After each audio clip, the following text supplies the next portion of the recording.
வாய்ப்பு. Amrita international institute of hotel management இந்தியாவிலேயே முதன்முறையா சர்வதேச பல்கலைக்கழக சான்றிதழோட வெளிநாட்டுல பயிற்சி மற்றும் வேலை வாய்ப்பு. பிஎஸ்சி மற்றும் டிப்ளமோ கோர்சஸ்க்கான அட்மிஷன் ஆரம்பிச்சாச்சு. Amrita international institute of hotel management, Hopes bus stop, Peelamedu, Coimbatore. For more details,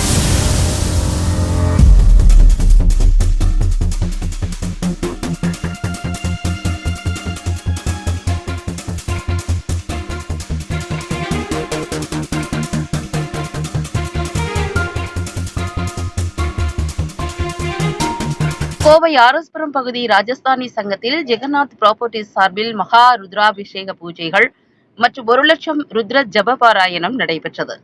இந்நிகழ்ச்சியானது Jagannath properties Crusoe நிறுவனம் மற்றும் கியா ஸ்டுடியோ கிச்சன் வார்ட்ரூப் சார்பில் நடைபெற்றது.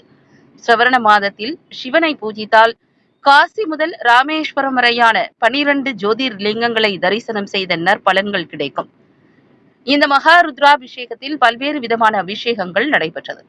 நாட்டின் அனைத்து நதிகளிலுமிருந்து கொண்டு வரப்பட்ட புனித நீர், பசும்பால், தாமரை, தயிர், இளநீர், பஞ்சாமிரதம், பன்னீர், திருமஞ்சனம், சந்தனம், பழரசம், விபூதி, கரும்பு சர்க்கரை, அரிசி மாவு, தேன், நெய் போன்ற பொருட்கள் கொண்டு அபிஷேகம் நடைபெற்றது. இதில் ரமேஷ் திப்ரேவால் மற்றும் அனுராக் திப்ரேவால் ஆகியோர் பங்கேற்று அபிஷேகம் செய்தனர். மேலும் பக்தர்களை நேரடியாக லிங்கத்திற்கு பால் அபிஷேகம் செய்தனர் என்பது குறிப்பிடத்தக்கது.